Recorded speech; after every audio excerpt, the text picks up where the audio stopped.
Assalamualaikum warahmatullahi wabarakatuh.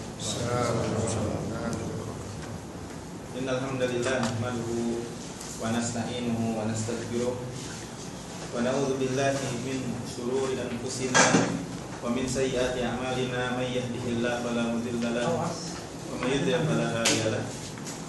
Asyhadu an la ilaha illallah wahdahu la syarika lahu iqraran bihi wa tauhidan wa asyhadu anna Muhammadan abduhu wa rasuluh. Amma ba'du, faqala Allah ta'ala fil Qur'anil Karim, ya ayyuhalladzina amanu taqullaha haqqa tuqatih wa la tamutunna illa wa antum muslimun. Qala Nabi sallallahu alaihi wasallam, fa inna asdaqal hadits kitabullah wa khairal hadi hadi Muhammadin sallallahu alaihi wasallam. Sallallahu umur muhdatsatuha wa kullu muhdatsatin bid'ah wa kullu bid'atin dhalalah wa kullu dhalalatin finnar. Ikhwani, azani Allah wa iyyakum, bapak-bapak, saudara-saudara yang muliakan Allah Subhanahu wa taala. Insyaallah pada hari ini, hari Jumat tanggal 30 Januari 2014, insyaallah kita akan memulai kajian Al-Mulakhas fi Syarhi Kitabi At-Tauhid yang dikarang oleh Syekh Shalih Fauzan, Dr. Shalih bin Fauzan bin Abdullah Al-Fauzan. Sebelum kita masuk ke dalam isi kitab, Syekh memberikan muqaddimah, pendahuluan, bahwasanya syarah atau penjelasan yang akan disampaikan di dalam kitab ini adalah syarah penjelasan secara singkat terhadap kitab Tauhid yang dikarang oleh Syekh Muhammad bin Abdul Wahhab At-Tamimi rahimahullah. Jadi Syekh menulisnya itu secara singkat. Caranya seperti yang mengajar ke sekolahan modern pada zaman sekarang ini, untuk mendekatkan pemahaman kepada orang-orang yang pemula belajar. Semoga Allah Subhanahu wa taala memberikan manfaat dengan kitab ini insyaallah. Nah, kemudian pengarang kitab ini, pengarang kitab Tauhid adalah Syekh Muhammad bin Abdul Wahhab bin Sulaiman. Kita akan baca biografi secara singkat tentang kehidupan pengarang kitab Tauhid. Nuhdatun mujazatun an hayatil muallif. Biografi singkat tentang kehidupan pengarang. Nasabuhu, keturunannya, nasabnya, huwa Syekhu Muhammad bin Abdul Wahhab bin Sulaiman bin Ali min ali musyrif min qabilati Bani Tamim al-mashhurah wa imamud da'wati salafiyyati fi Najdin wa ghairiha. Jadi nama atau nasabnya Syekh Muhammad bin Abdul Wahhab, anaknya Sulaiman, anaknya Ali, dari keluarga musyrik dari kabilah Bani Tamim yang terkenal, makanya disebut At-Tamimi. Beliau merupakan imam dakwah as-salafiyah di Najd dan di selainnya. Nas'atuhu wa ilmuhu, perkembangannya, pertumbuhannya dan ilmu Syekh. Wulida fi baldati al-Unayyah, wulida fi baldati al-Uyainah qurba Madinatir Riyadh sanata 1115 Hijriyah. Wulida, dilahirkan, fi baladi, di negara atau kampung, al-Uyainah, kampung Uyainah, qurba, dekat, Madinati Riyadh, dekat kota Riyadh. Kapan dilahirkannya? Sanata, tahun, 1115 Hijriyah, 1115 Hijriyah. Wa hafidhul Qur'an al-Karima wa huwa shaghir. Dan Syekh menghafal Al-Qur'an atau telah menghafal Al-Qur'anul Karim dan Syekh dalam keadaan waktu itu masih kecil sudah bisa menghafal Al-Quranul Karim. Jadi pengarang kitab Tauhid ini Syekh Muhammad bin Abdul Wahhab telah menghafal Al-Quran masih kecil.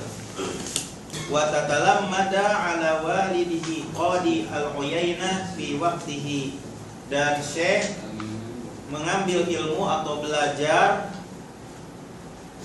terhadap ayahnya, ayahnya sendiri yang merupakan Qadi Uyainah, Qadi di kampung Uyainah fi waqtihi, pada waktu itu. Wa ala ghairihi min masyahiri ulama'i Najd, dan juga terhadap ulama yang lainnya yang masyhur, di antara yang masyhur, ulama yang masyhur di Najd, wal Madinati, dan ulama yang ada di Madinah, wal Ahsa, dan ulama yang ada di Ahsa, wal Basrah, dan ulama yang ada di Basrah. Fa adraka ilman ghaziran ahhalahu lil qiyami bi da'watihil mubarakah. Fa adraka, maka beliau bisa mengambil ilman ghaziran, ilmu yang luas, yang mendalam, ahhalahu, yang bisa pantas dengan ilmu tersebut, ilmu yang luas tersebut, lil qiyami, untuk menegakkan, bidakwatihi al mubarakah, dengan dakwahnya yang membawa keberkahan. Jadi dapat kita ambil pelajaran bahwasanya seorang dai perlu memiliki ilmu yang luas dan semangat juga dalam menuntut ilmu, sebagaimana yang dilakukan oleh Syekh Muhammad bin Abdul Wahhab. Di waktu kecil sudah hafal Al-Quran, terus belajar dari beberapa masyayikh, bukan satu masyayikh, bukan satu ustaz, tapi berkeliling menuntut ilmu.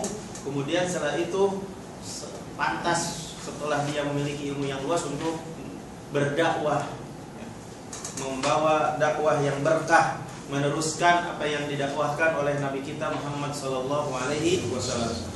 Bi waqtin intasyarat fihil bid'ah wal khurafat, pada dakwahnya beliau itu pada waktu, fi waqtin, pada suatu ketika atau pada suatu waktu, intasyarat fihi, tersebar padanya, al bid'ah wal khurafat, kebid'ahan dan khurafat.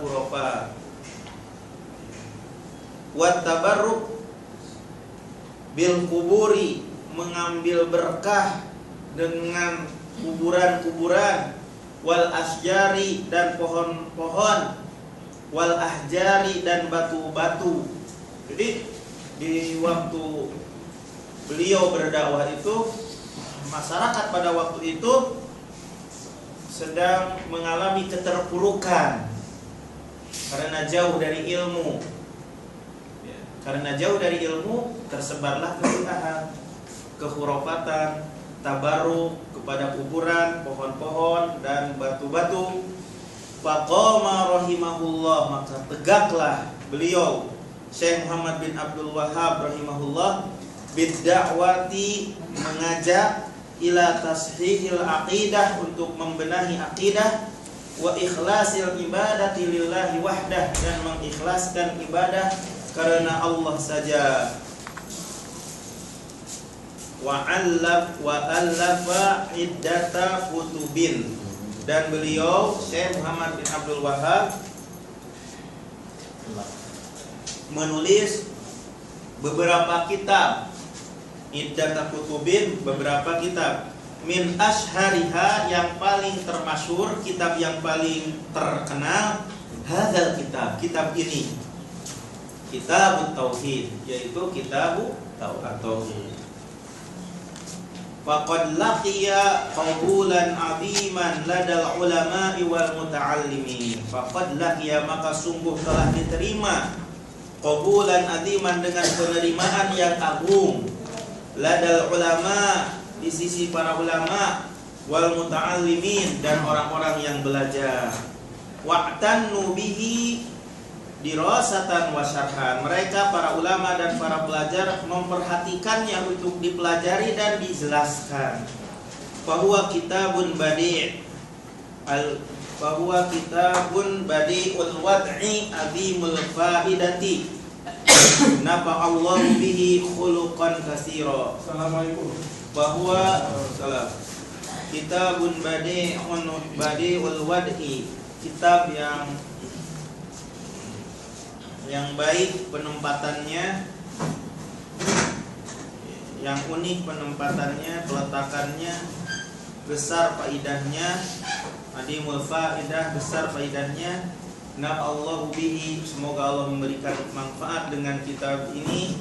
Khuluqan, Allah telah memberikan manfaat dengan kitab ini. Khuluqan katsira, manusia yang banyak. Wa qad baqiya syaihu tilata hayatihi mualliman. Wa qad baqiya, dan sungguh menetap. Wa qad baqiya syaihu, dan sungguh syekh menetap tilata hayatihi, sepanjang kehidupannya, mualliman, sebagai pengajar, wada'iyan ilallah ta'ala, dan juga yang menyeru kepada Allah ta'ala, amiran bil ma'ruf, yang memerintahkan kepada kebaikan, wa nahiyan 'anil munkar, dan yang mencegah dari kemungkaran, ila an tuwfiya fid dar'iyati qurba madinatir riyadi sanata alaf wa mi'atin sita hijriyah, ila an tuwfiya, sampai beliau wafat fid dar'iyah, di Dar'iyah, kampung Dar'iyah, daerah Dar'iyah, qurba madinatir riyad, dekat Madinah atau kota Riyadh. Pada tahun berapa? Pada tahun 1206 Hijriah. Wa qad takharraja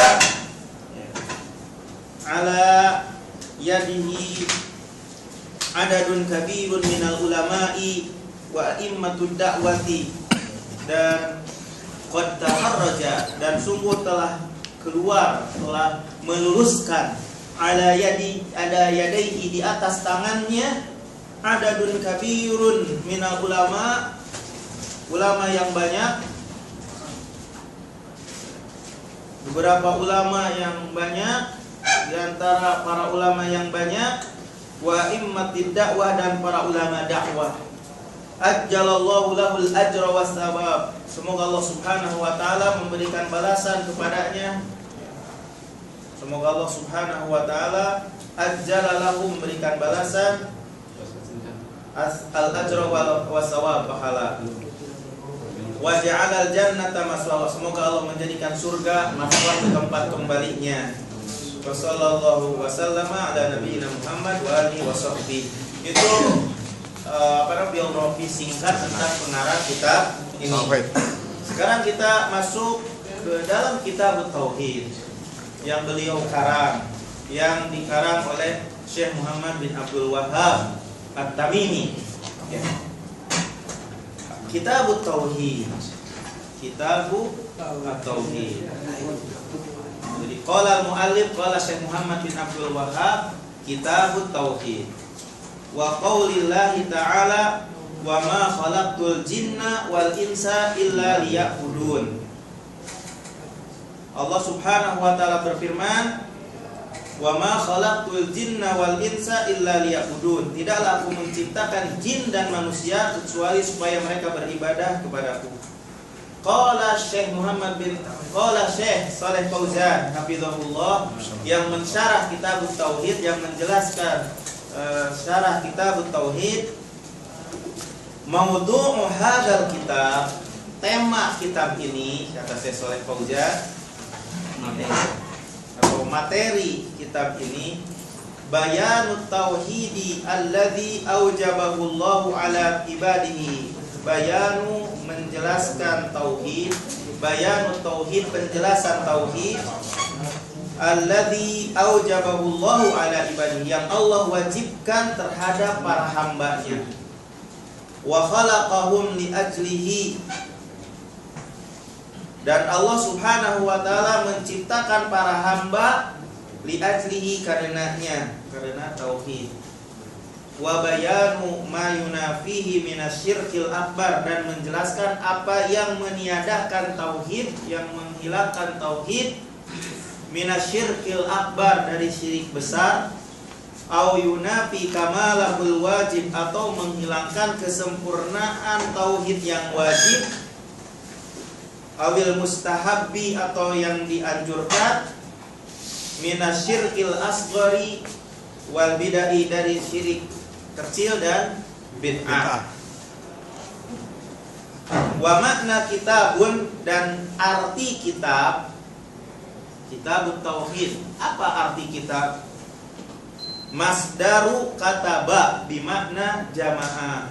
Masdar kataba, kataba yaktubu kitaban. Jadi masdarnya dari fi'il madhi kataba, bimakna jamaah, artinya adalah mengumpulkan.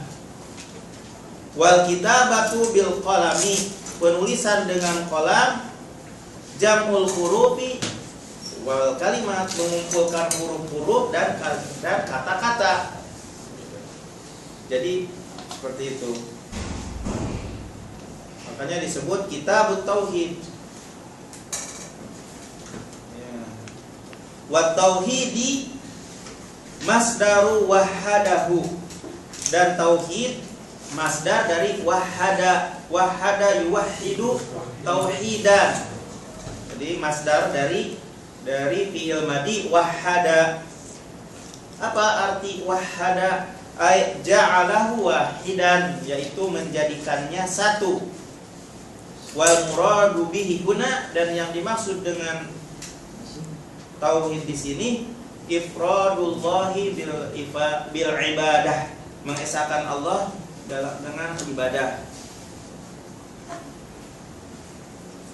Wa khalaqtu, kan Allah berfirman wa ma khalaqtu. Apa yang dimaksud dengan khalaqtu? Khalaqtu, tidaklah aku menciptakan. Khalaqtu, al-khalqu yang dimaksud dengan al-khalq huwa ibda'us syai'i min ghairi aslin wala ihtida. Jadi mengadakan sesuatu yang sebelumnya tidak ada. Itulah yang dimaksud dengan khalq.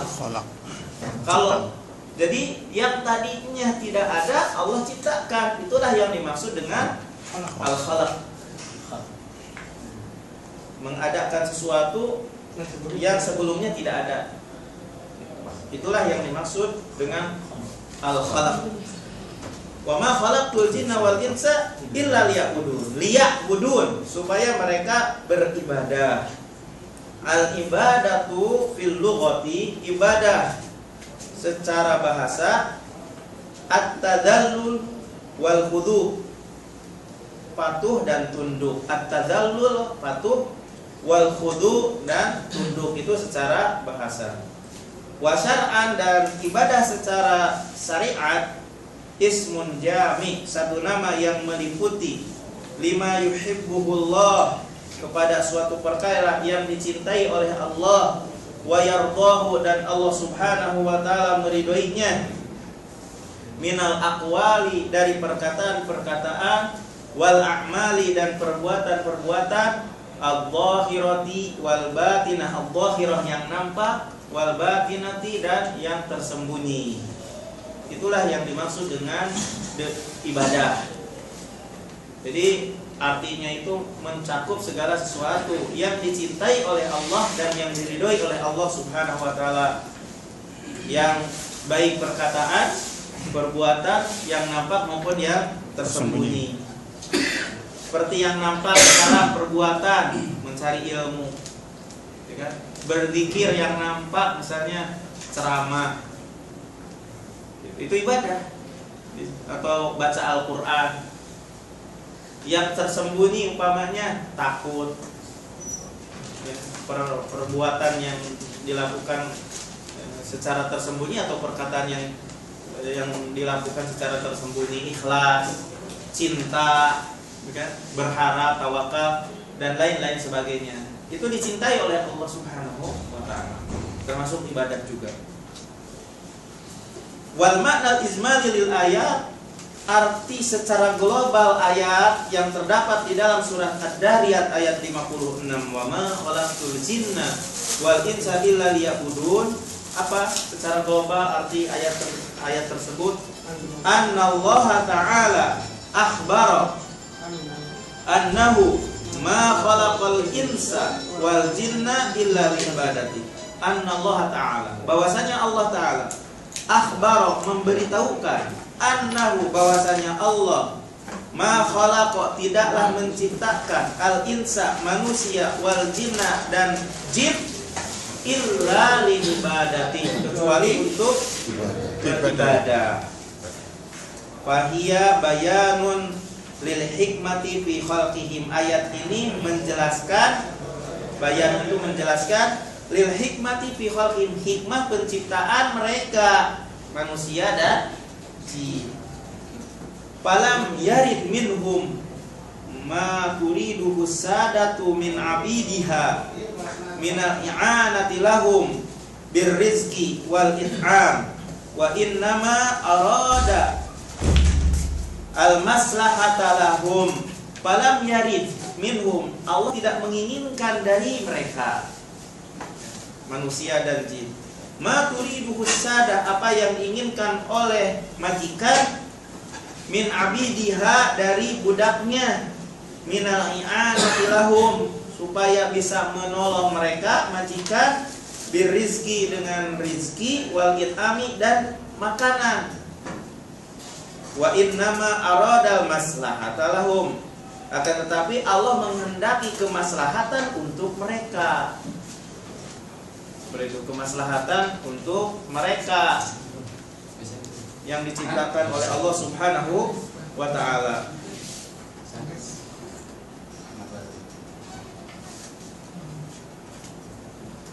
Wa munasabatul ayat lil bab, hubungan ayat dengan bab ini. Kenapa ayat ini dimasukkan ke dalam bab ini? Apa kaitannya ayat ini dengan bab tauhid ini, dimasukkan ke dalam bab tauhid ini? Apa hubungannya? Annaha tadullu ala wujubit tauhid, bahwasanya ayat ini menunjukkan wajibnya bertauhid. Alladzi huwa ifradullahi bil ibadah, yaitu ifradullah, mengesahkan Allah, bil ibadah, dengan ibadah. Li'annahu ma khalaqal jinna wal insa illa li ajli dzalik, karena sesungguhnya Allah tidaklah menciptakan jin dan manusia kecuali karena itu, untuk beribadah. Ma yustafadu minal ayat, faidah apa yang kita petik, ambil dari ayat tersebut. Pertama, wujubu ifradillahi bil ibadati ala jami'is tsaqalain al jinni wal ins. Wujubu ifradillah, wajib mengesahkan Allah, bil ibadati, dengan ibadah, ala jami'is tsaqalain, atas semua yang dikenai beban. Siapa yang dikenai beban itu? Jin dan manusia. Jin dan manusia. Itu pertama. Faidah yang kedua, bayanul hikmah min khalqil jinni wal ins, penjelasan atau hikmah dari penciptaan jin dan manusia. Menjelaskan hikmah dari penciptaan jin dan manusia. Ayat ini menjelaskan hikmah dari penciptaan jin dan manusia.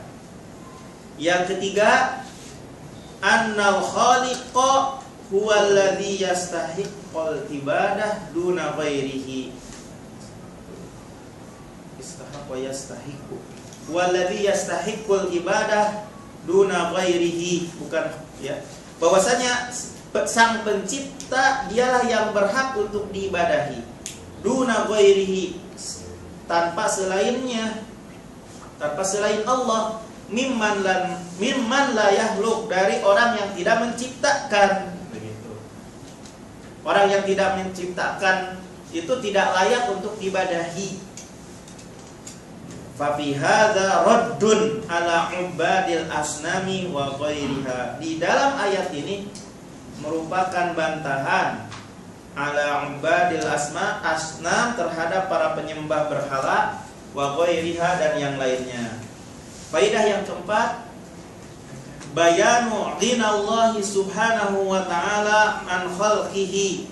Penjelasan kekayaan Allah subhanahu wa ta'ala, kecukupan Allah subhanahu wa ta'ala, ketidakbutuhan Allah subhanahu wa ta'ala an khalqihi, dari makhluknya. Allah tidak butuh kepada makhluk. Wa hajatil khalqi ilaihi, kebutuhan, penjelasan kebutuhan makhluk kepada Allah. Jadi manusia dan jin itulah yang butuh kepada Allah. Kenapa? Li'annahu huwal khaliq, karena Allah dialah sang pencipta. Wa hum makhlukun, mereka yang diciptakan. Itu faidah yang keempat yang bisa kita petik dari ayat surat Az-Zariyat ayat 56.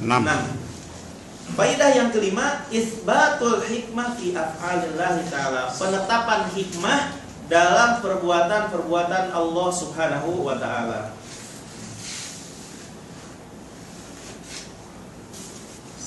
Wa qawluhu, ya, firman Allah subhanahu wa ta'ala,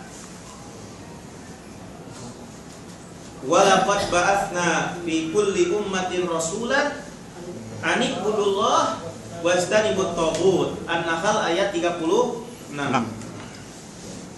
Walaqad ba'atsna, dan sungguh kami telah mengutus, fi kulli ummatin, dalam setiap ummah, rasulan, seorang rasul, anibudullah, hendaklah kalian beribadah kepada Allah, wajtanibut taghut, dan hendaklah kalian menjauhi taghut.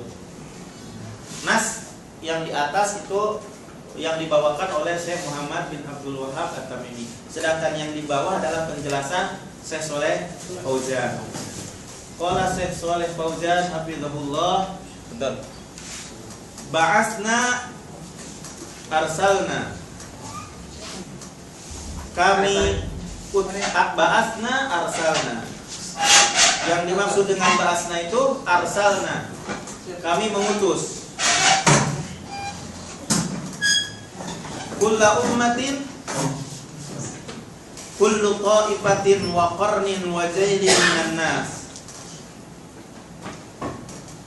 Kullu ummatin, setiap kelompok, wa qarnin, generasi atau abad, wa jailin, generasi, minan nas, dari manusia.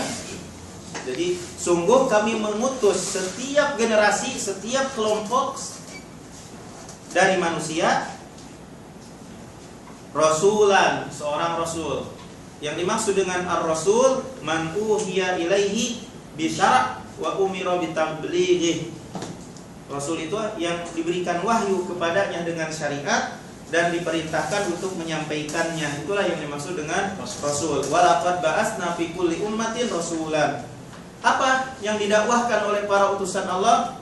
U'budullah. Yang dimaksud u'budullah, afruduhu bil ibadah. Esakanlah Allah dengan beribadah.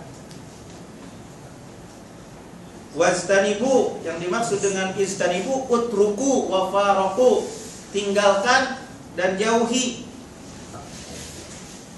At-taghut, yang dimaksud dengan taghut, mustaqun minat tughyan, diambil dari at-tughyan.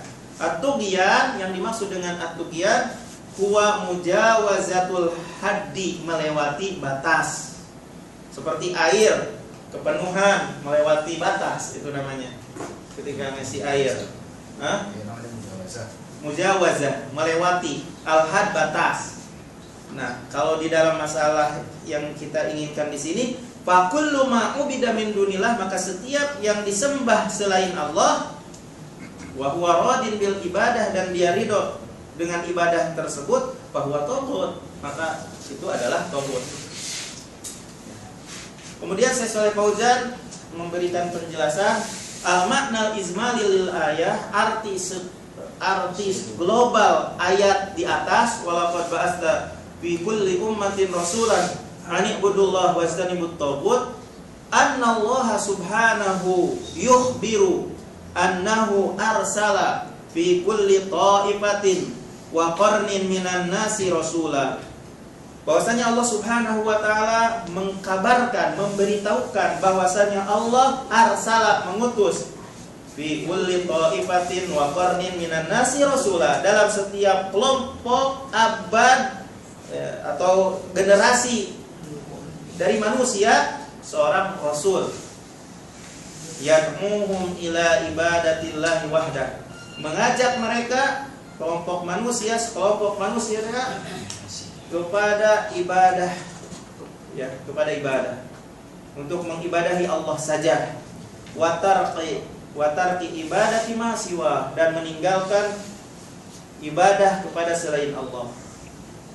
Falam yazal yursilur rusula ilan nasi bidzalika mundu hadatsas syirik fi bani Adam fi ahdi Nuhin ila an khatamahum bi Muhammadin sallallahu alaihi wasallam.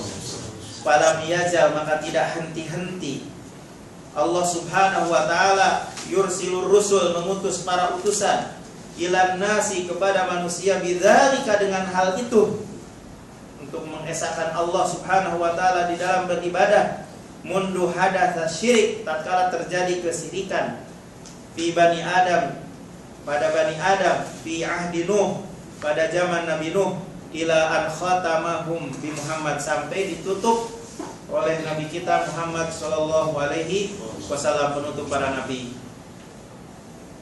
Dan antum juga sudah mengetahui bahwasanya terjadinya kesyirikan itu tatkala mereka berlebih-lebihan kepada orang-orang yang soleh. Itu 5 orang soleh. Terus setan memberikan wahyu kepada orang-orang tersebut, coba dibikin patung, terus dinamai dengan nama-nama orang soleh tersebut, sehingga tatkala setelah itu mereka bikin patung-patung tersebut. Setelah ilmu lupa, akhirnya disembahlah patung tersebut. Wala tadarunna waddan wala suwa'an wala yaghutsa wa ya'uqa wa nasra. Itu semuanya itu nama-nama orang soleh. Tapi dalam rangka mengingat kesolehan mereka, katanya bikin patung. Nah, lama-kelamaan, awal pertama generasi tersebut tidak mengibadahinya, hanya mengingat saja untuk biar semangat dalam beribadah. Nah, ketika generasi yang berikutnya jadi mengibadahi patung tersebut. Ketika didakwahi, mereka malah menolak. La tadarunna, jangan kau tinggalkan. Wad, dan sesembahan wad, dan seterusnya. Yang didakwahkan oleh para utusan Allah Subhanahu wa taala itu ini, mentauhidkan Allah Subhanahu wa taala, jangan menyembah atau melakukan kesyirikan besar. Nah, munasabatul ayat lil bab, hubungan ayat surat An-Nahl ayat 36 lil bab dengan bab ini, kitabut tauhid, anna da'wata ila tauhid wan nahya anil syirk hiya muhimmatu jami'ir rusuli wa atba'ihim. Anna da'wata ila tauhid, bahwasanya dakwah kepada tauhid, wan nahya anis syirik, dan mencegah kesyirikan, hiya muhimmatu jami'ir rusul, tugas semua para utusan, wa atba'ihim, dan pengikut mereka. Itu hubungan ayat dengan bab, bahwasanya kenapa ayat ini dimasukkan ke dalam kitab tauhid. Kenapa? Karena dakwah kepada tauhid dan larangan kepada syirik itu merupakan wadhifah atau pekerjaan atau tugas semua para utusan Allah dan pengikut mereka. Makanya dimasukkan ayat ini ke dalam oleh Syekh Muhammad bin Abdul Wahhab At-Tamimi ke dalam kitab tauhid. Ma yustafadu min ayat, apa yang bisa kita petik, kita ambil dari ayat di atas, An-Nahl ayat 36. Pertama, annal hikmata min irsalir rusul,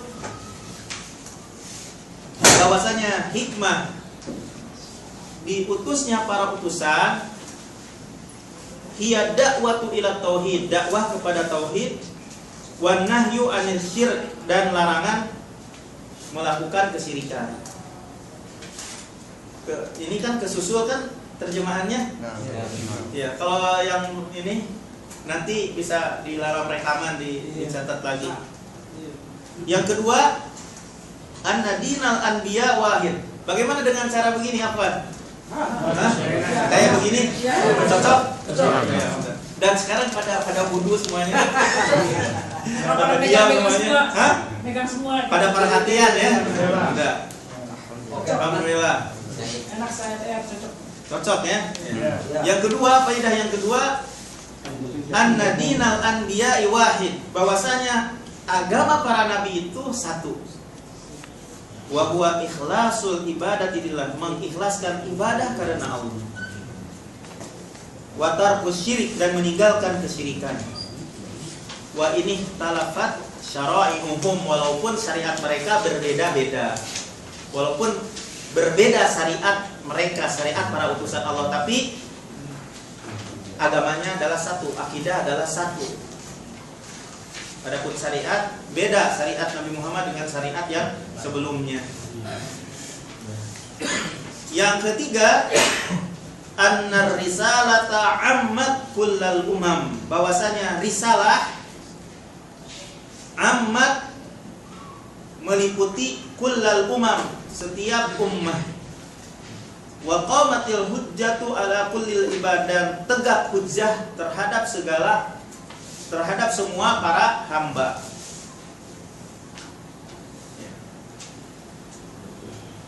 Karena walaqad ba'atsna fi kulli ummatin rasulan, karena dalam setiap umat itu diutus seorang rasul yang menyampaikan hujjah, hendaklah Anda itu bertauhid, hendaklah Anda meninggalkan syirik. Jadi telah tegak hujjah kepada semua manusia dari awal sampai akhir. Karena di setiap umat ada para utusan Allah Subhanahu wa taala yang mendakwahkan tauhid. Yang keempat, idhamu sya'ni tauhid. Pentingnya sya'nu tauhid. Besarnya atau urgennya kedudukan tauhid. Wa annahu wajibun ala jami'il umam, bahwasanya tauhid itu wajib terhadap setiap umat, terhadap semua umat. Antum insyaallah sudah pada tahu tentang bagaimana pentingnya tauhid ya. Bahwasanya sering dijelaskan bahwasanya dengan sebab dia tidak mau menyembah kepada misalnya tentang hadis yang la ilaha illallah wahdahu la syarikalah lahul mulku wal hamdu wa lahu kullu syai'in qadir. Karena tauhid ini hanya la ilaha illallah, terus banyak misalnya kesalahan sepanjang mata memandang, kesalahan aja terus. Tapi dengan tauhid bisa berat timbangannya pada hari kiamat. Ya kan? Sudah tahu kan hadis itu? Nanti insyaallah akan dijelaskan dalam pembahasan berikutnya. Yang kelima, faedah yang kelima, fil ayah ma bila ilaha illallah minan nafi wal isbat. Di dalam ayat ini, apa yang terdapat di dalam la ilaha illallah itu ada dua rukun. Rukun pertama minan nafi, peniadaan. Jadi tidak ada sesembahan yang berhak diibadahi yang benar, itu berarti peniadaan. Wal isbat, rukun yang kedua adalah penetapan. Jadi Allah lah yang hendaklah Anda ibadahi. Di dalam la ilaha illallah ada dua rukun. Rukun nafi, peniadaan, wal isbat, dan rukun penetapan. Fadallat ala annahu la yastaqimut tauhidu illa bihima jami'an. Maka ayat ini menunjukkan bahwasanya tidak akan lurus tauhid tidak kecuali dengan kedua-duanya. Kedua-duanya, peniadaan dan penetapan.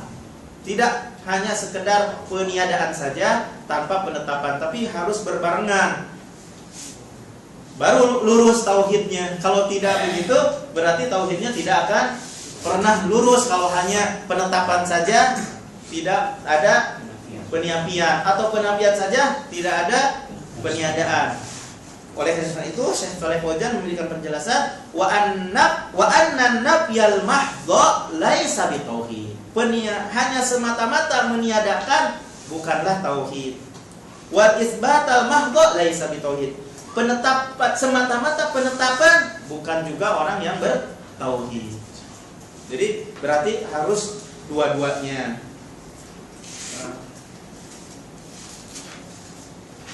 Satu lagi atau cukup dulu? Cukup dulu aja. Insya Allah mungkin itu saja pembahasan yang berkenaan dengan Al-Mulakhas fi Syarhi Kitab Tauhid. Mudah-mudahan bisa bermanfaat dan bisa dicerna oleh bapak-bapak semuanya. Bila mana ada hal yang perlu ditanyakan sebelum kita masuk ke dalam pembahasan Kitabul Jami' Bulughul Maram, fal yatafadhal. Nanti. Wassallallahu ala Muhammad. Subhanallah bihamdika asyhadu an la ilaha illa anta astaghfiruka wa atubu ilaik. Wassalamualaikum warahmatullahi wabarakatuh.